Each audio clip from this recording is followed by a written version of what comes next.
Good morning everyone, welcome back to GK today. I hope आप सब बिल्कुल ठीक होंगे और आज हम डिस्कस करेंगे 9th ऑफ फरवरी के सबसे मोस्ट इम्पॉर्टेंट करंट अफेयर्स। चलिए अपना सेशन हम स्टार्ट करते हैं।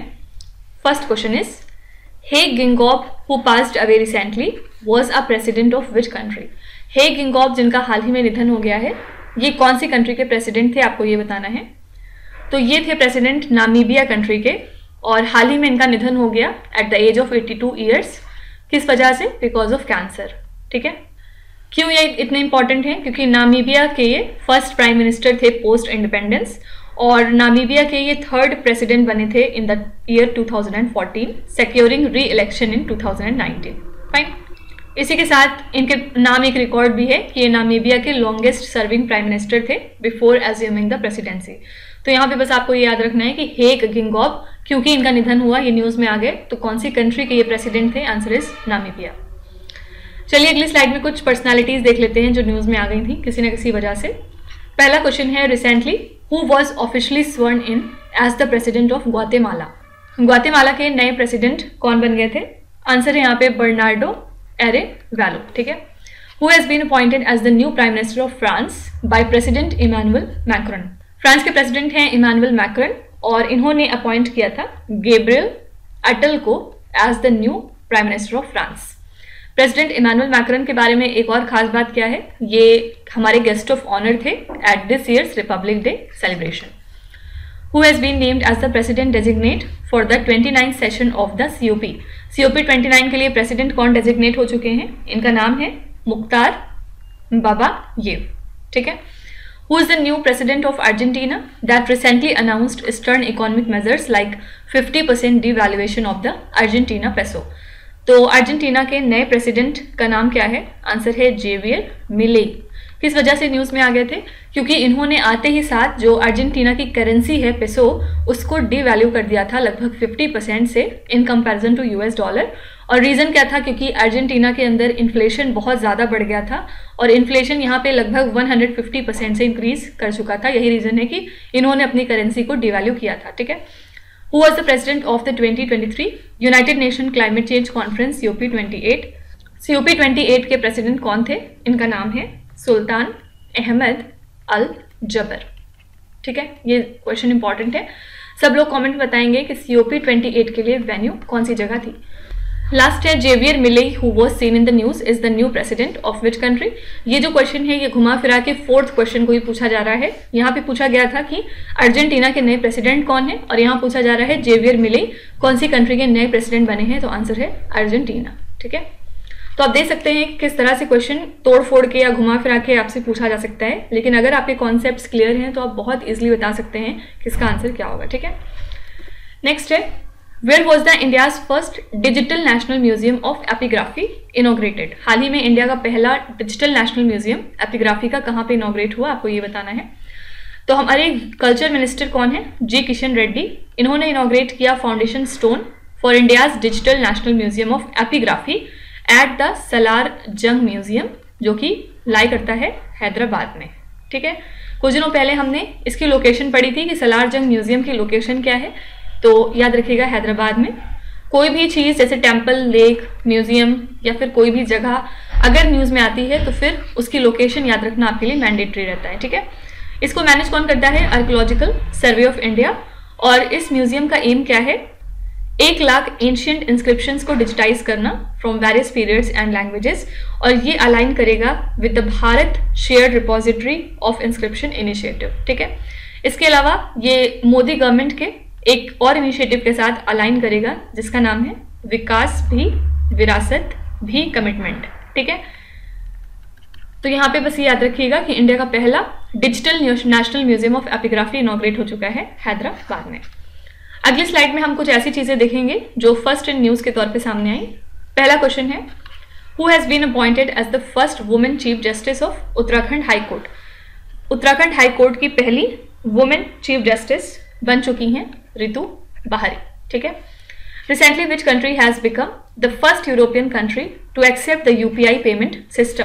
फ्रांस जो है ये पहली यूरोपियन कंट्री बन चुका है जिसने कि हमारा UPI पेमेंट सिस्टम एक्सेप्ट कर लिया है। UPI किसने डेवलप किया था? National Payments Corporation of India ने। Recently which institution launch North India's first human DNA bank under Make in India initiative? ये है BHU यानी कि बनारस हिंदू यूनिवर्सिटी। इन्होंने लॉन्च किया है नॉर्थ इंडिया का पहला human DNA bank under Make in India initiative. Which one of the following city is venue of the India's first beach side startup festival, जिसका नाम है इमर्ज 2024? तो मैंगलुरु वेन्यू रहा इंडिया के पहले बीच साइड स्टार्टअप फेस्टिवल के लिए। इस फेस्टिवल का नाम क्या था? Emerge. Recently, which neurotechnology company has embedded the first computer chip in a human brain? पहली बार ये कमाल दिखाया है न्यूरालिंक ने, और न्यूरालिंक ने पहली बार एक कंप्यूटर चिप को एम्बेड कर दिया या इंस्टॉल कर दिया है ह्यूमन ब्रेन के अंदर। ठीक है, ये किन लोगों के लिए डेवलप किया गया है? जो लोग एक्चुअली फिजिकली डिसेबल्ड होते हैं और वो अपने हाथ पैर से काम नहीं कर सकते, तो उनके ब्रेन में ये चिप डाली गई है जिससे कि वो जो भी सोचेंगे वो ऑटोमेटिकली उनके सिस्टम पे होता नजर आएगा। ठीक है, तो ये पहली बार किया है न्यूरालिंक ने। नेक्स्ट है which one of the following is the best description of Abhyas recently seen in the news? Abhyas जो आजकल चर्चे में है, ये क्या चीज है आपको ये बताना है। तो ये एक high speed expendable aerial target है और DRDO यानी कि defence research and development organisation ने हाल ही में ये सक्सेस अचीव की है, जहां पे इन्होंने 4 फ्लाइट ट्रायल्स करवाए हैं अभ्यास के। तो इसको डेवलप किया DRDO के एरोनॉटिकल डेवलपमेंट एस्टैब्लिशमेंट ने, और ये सर्व करता है as a realistic threat scenario weapon system practice के लिए। साथ ही ये वैलिडेट करता है आर्म्ड फोर्सेज इक्विपमेंट को फॉर एरियल मैनेजमेंट। ये फीचर करेगा ऑटोनॉमस फ्लाइंग डिजाइन को, जो कि एक इंडिजिनस मेड ऑटो पायलट है, साथ ही एक laptop based ground control system integration और एनालिसिस के लिए। ठीक है, तो अभ्यास क्या चीज है बेसिकली? तो ये high speed expendable aerial target है। ओके, चलिए अगली स्लाइड में कुछ हम डिफेंस रिलेटेड करंट अफेयर्स देख लेते हैं। Which country has recently signed an agreement with the United States to purchase the Tomahawk missile? तो जापान ने ये एग्रीमेंट साइन किया था यूएस के साथ, और अब इसके बाद ये यूएस से टोमाहॉक मिसाइल्स को परचेज कर रहे हैं। ठीक है, ये भी आपसे क्वेश्चन पूछा जा सकता है कि टोमाहॉक मिसाइल को कौन डेवलप करता है? तो आंसर इज यूएस।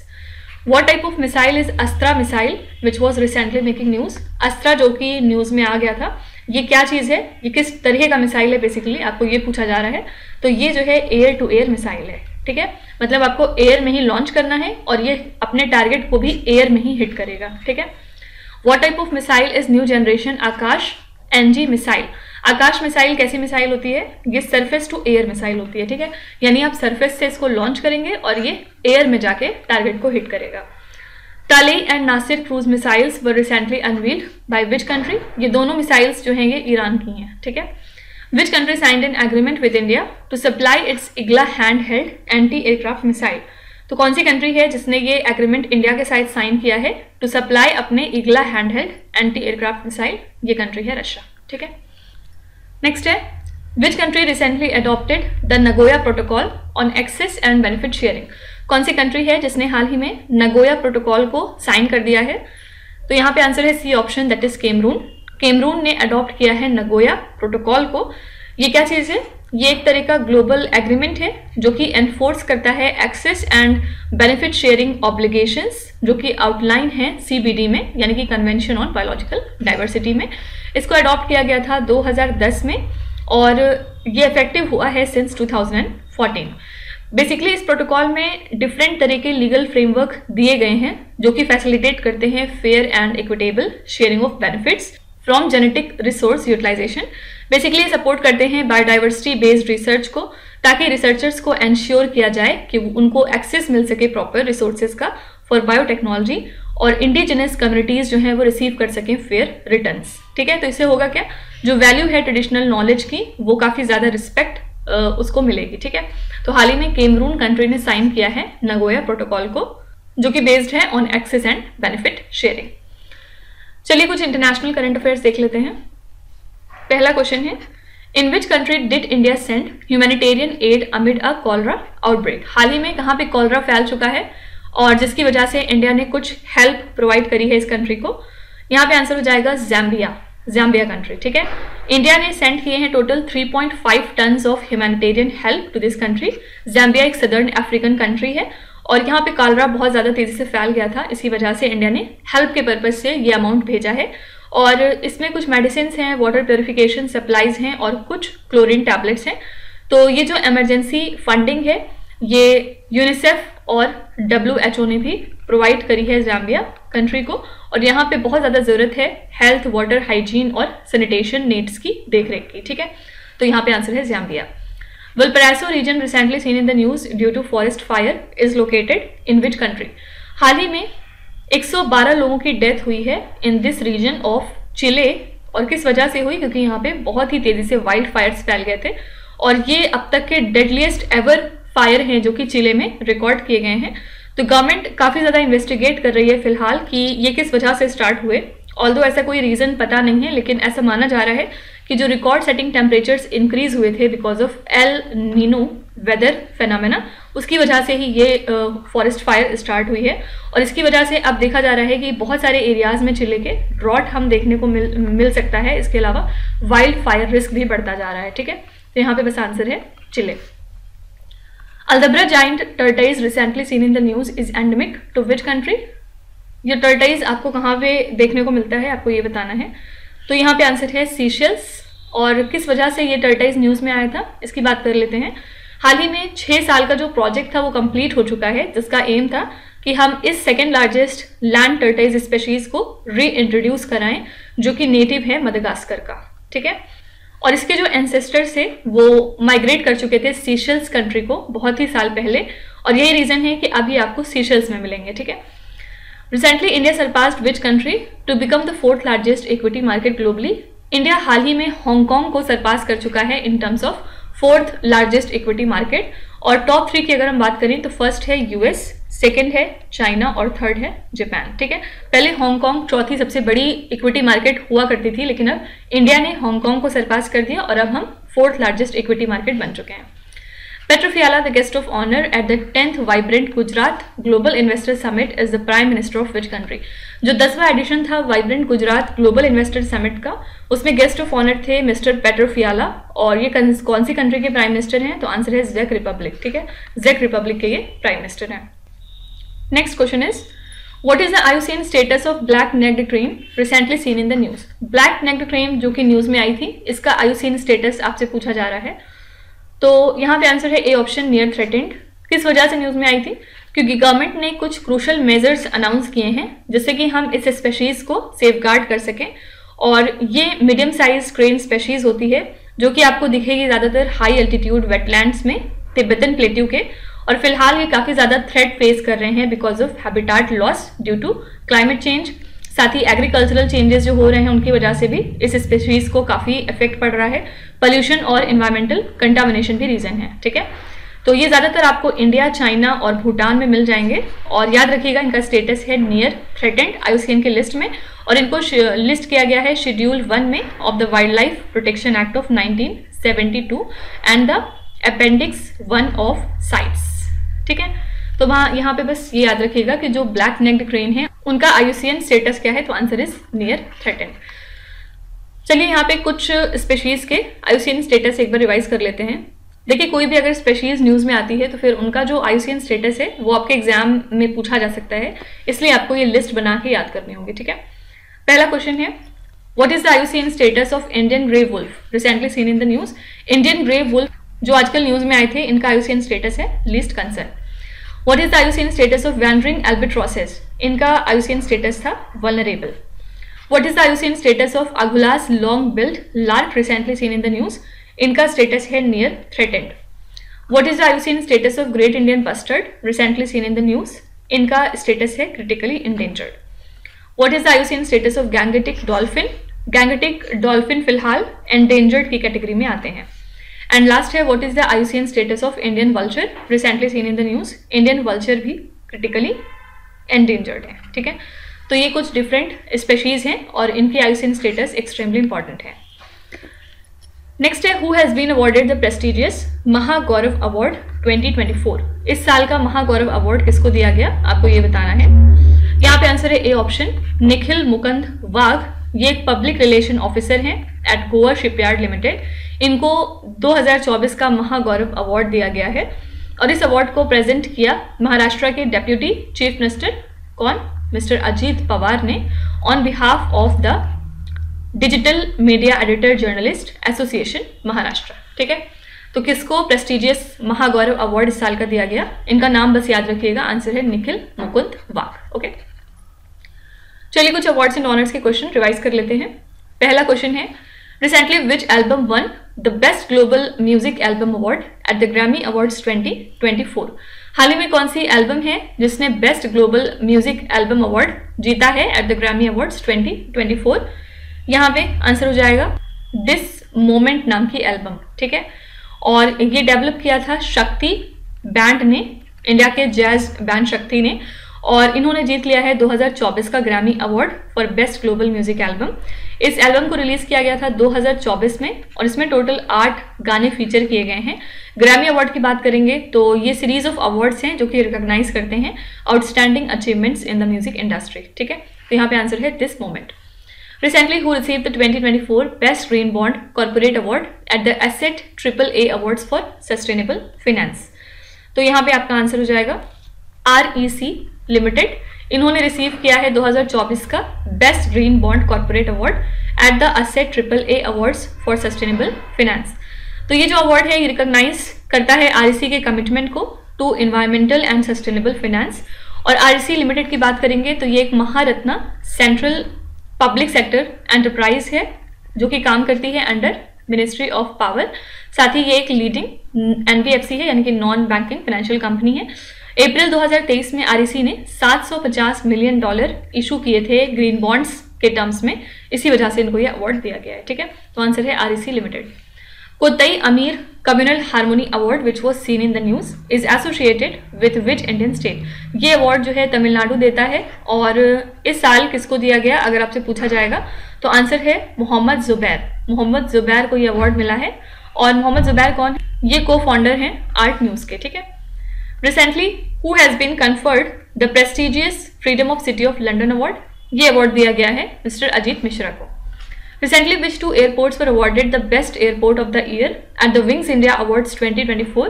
तो 2 अवार्ड जिनको best airport of the year का खिताब मिला है, ये कौन कौन से हैं? पहला है इसमें केम्पेगौड़ा इंटरनेशनल एयरपोर्ट जो कि बेंगलुरु में लाई करता है, और सेकंड है इंदिरा गांधी इंटरनेशनल एयरपोर्ट जो कि दिल्ली का है, ठीक है। नेक्स्ट है Who won the 87 kg Greco-Roman title at the National Wrestling Championships 2024? इस चैंपियनशिप में किसने जीता है 87 kg की कैटेगरी में ग्रेको-रोमन टाइटल? यहाँ पे आंसर हो जाएगा B option, that is Sunil Kumar. इन्होंने ये चैंपियनशिप जीती है। और कहाँ पे हुई थी ये चैंपियनशिप? तो आंसर है जयपुर राजस्थान में 4 फरवरी को, ठीक है। अगर आपसे पूछा जाए कि सुनील कुमार ने किसको हरा के टाइटल जीता है तो आंसर है यहाँ पे मनोज कुमार, ओके। तो नेशनल रेसलिंग चैंपियनशिप में ग्रेको रोमन टाइटल जीता है सुनील कुमार ने 87 kgs में। चलिए कुछ चैंपियनशिप्स रिवाइज कर लेते हैं। Recently who became the second Indian man to win a gold medal at the Asian Marathon Championships in 2024? यहाँ पे आंसर है मन सिंह। मन सिंह ने जीता है ये गोल्ड मेडल। इसी के साथ ये सेकंड इंडियन मैन बन चुके हैं जिन्होंने इस गोल्ड मेडल को जीता है at the Asian marathon championships. Fit India champions podcast series which was seen in the news is launched by which ministry? ये पॉडकास्ट सीरीज स्टार्ट की थी ministry of youth affairs and sports ने। Which state clinched the title of 13th Senior National Men's Hockey Championship? ये championship जीती है Punjab hockey team ने। किसको हरा के जीती है? तो आंसर है Haryana. Who was named the 2023 ITF World Champions by the International Tennis Federation? ये question I am giving you as a homework, please write your answer in the comment section. Who has won the women's singles title at the National Badminton Championship 2023 held recently in Guwahati? ये championship Guwahati में हुई थी और इसका जो women singles title था वो किसने जीता? आंसर है अनमोल खर्ब ने, ठीक है। नेक्स्ट है ईवी उपयोग portal recently seen in the news is associated with which state government? तो यूपी गवर्नमेंट से एसोसिएटेड है ईवी उपयोग पोर्टल। और यूपी गवर्नमेंट फिलहाल बहुत ज़्यादा प्रायोरिटी दे रही है इलेक्ट्रिक व्हीकल यूज़ को और उनकी मैन्युफैक्चरिंग को through the development of this EV उपयोग पोर्टल। तो UP development system corporation limited ने डिसाइड किया है कि वो हायर करेंगे सॉफ्टवेयर डेवलपमेंट एजेंसी को 1 साल के लिए टू अपग्रेड दिस पोर्टल, जिसमें कि डिफरेंट फीचर्स इंक्लूडेड होंगे like cloud storage, database capability, specialised software etcetera. तो ministry of electronics and IT की इम्पैनल्ड सर्विस प्रोवाइडर ओवरसी करेगी क्लाउड सर्वर इंटीग्रेशन को। साथ ही ये साइबर सिक्योरिटी के ऊपर इम्फेसिस करेंगे और कॉस्ट इफेक्टिवनेस और इसकी जो कन्वीनियंस वगैरह है उसको चेकआउट करेंगे, ठीक है। तो ईवी उपयोग पोर्टल किस गवर्नमेंट से रिलेटेड है? Answer is Uttar Pradesh. अगली स्लाइड में हम कुछ स्टेट करंट अफेयर्स देख लेते हैं। Which state government recently announced free access to the pertuzumab trastuzumab combination drug for the treatment of breast cancer? Goa पहला स्टेट हो चुका है कंट्री का जो कि फ्री एक्सेस प्रोवाइड कर रहा है इस ड्रग के लिए ताकि ब्रेस्ट कैंसर के पेशेंट्स को ट्रीट किया जा सके। Recently, which state won the Nagesh Trophy in the men's national T20 cricket for the blind? इसके लिए कौन विनर था? आंसर है Karnataka. Recently, which state cabinet approved the uniform civil code report? हाल ही में उत्तराखंड स्टेट ने ये रिपोर्ट पास की है। Which state has secured the first position in the medal tally at the Khelo India Youth Games 2023 that took place in Chennai? तो पहली position occupy करी है महाराष्ट्र स्टेट ने इस मेडल टैली में। और याद रखिएगा खेलो इंडिया यूथ गेम्स कहाँ पे हुआ था? तमिलनाडु में। इसमें तमिलनाडु सेकेंड पोजीशन पे रहा, ठीक है। Martand sun temple recently seen in the news is located in which state और the union territory? Martand sun temple लाया करता है जम्मू एंड कश्मीर में, ठीक है।